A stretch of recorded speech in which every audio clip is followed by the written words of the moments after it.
Alright, greetings. My name is Aranjan Lumbang. This is my daily devotion for today. This is based upon the video series of Pastor Russell Ocampo's 65 Daily Devotion. And our topic for today is to add fontes to the sources. Our scripture is Psalm chapter 119, verse 160. The sum of your word is truth, and every one of your righteous rules endures forever.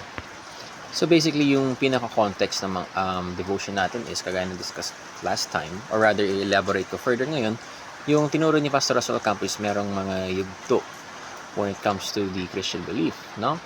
And one of these, yung kailangan natin ng mga chapter natin is yung Dark Ages. And then, yung what comes after, the light after, which is the Reformation, yung Back to the Bible movement.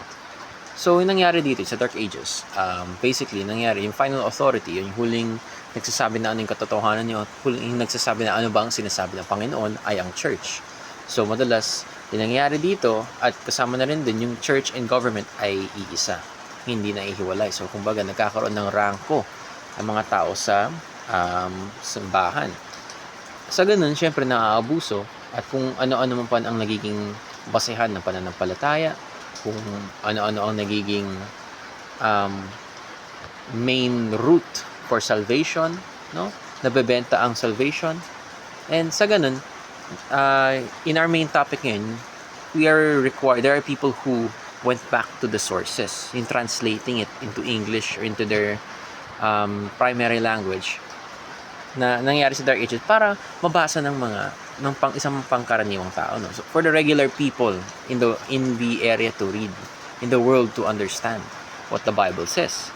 And of course, this was deemed illegal or deemed unrighteous. Sa ganun, you were seen as a heretic and burnt, killed, or basically disrespected na kahit patay ka, sinusunog pa yung buto mo. Sa ganun, ituloy na natin yung sa first teaching na the Bible is the fountain of truth. So, yung naturo dito is, we do not base our faith simply from what is taught from other people, what is taught from other preachers, pastors, priests. Kasi madaming ganun. We also don't base our belief off of people, no? Nangyari is, we return to the main source. We return to the source, the word itself, no?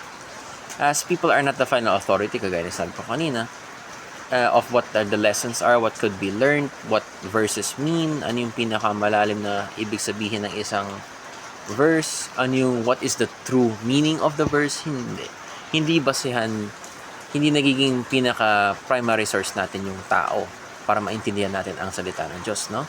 Or para mabahagian tayo ng basta tuwing binabahagian tayo ng salita ng Panginoon, we do not just base off from people. We go back to the Word to confirm it, no?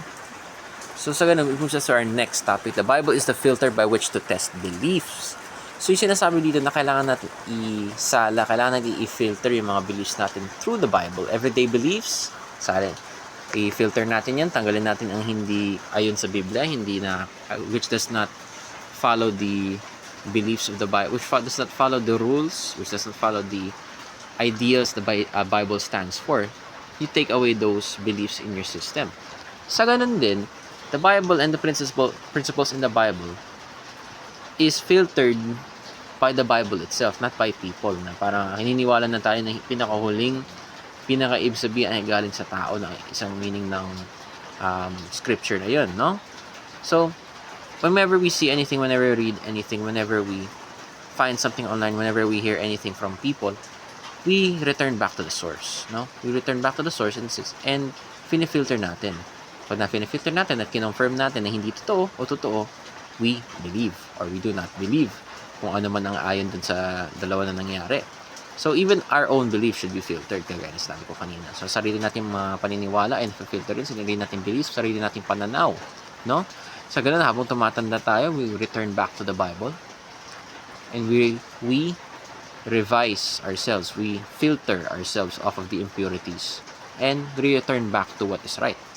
Or we change our old beliefs, we take away what is not Bible-oriented, that is not Christ-like, and then we continue on.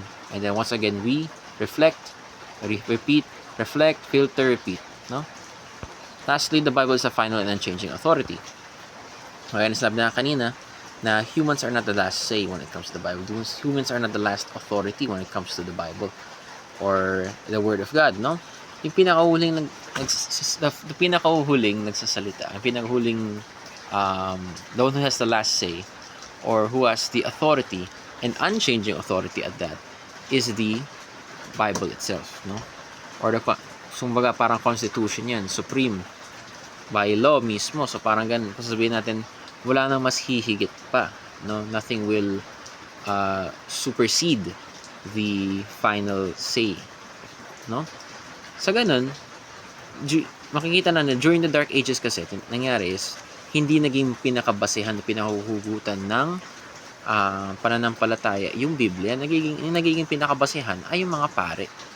Sa ganun, yung mga paniniwala ng panahon na yun ay hindi nakatuon, hindi nakaayon sa tinuturo ng Biblia.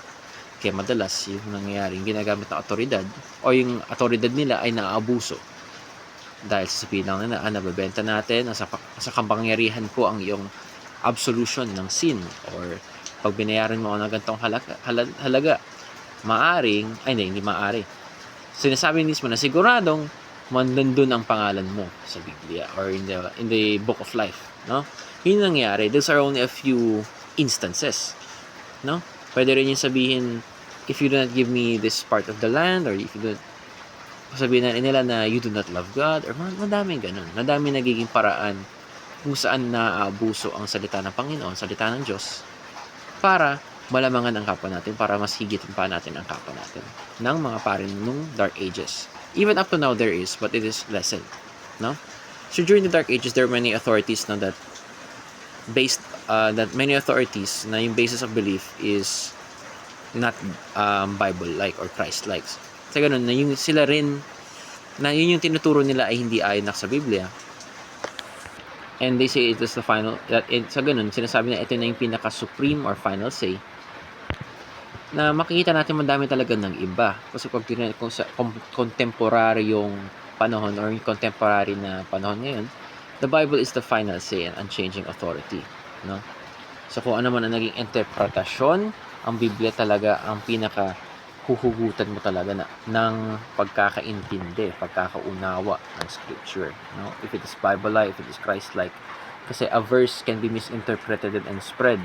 Pwedeng hindi rin yan mas-interpret, pwede rin i-twist. Sa ganun, kung napapansin mong may nangyaring ganun, as believers ng manampalataya, kailangan natin bumalik sa salita. We have to be responsible for the filtering of our own understanding when it comes to the Bible, for our own beliefs, no? So pati kasama na rin ako doon. So salamat sa pakikinig and mabuhay.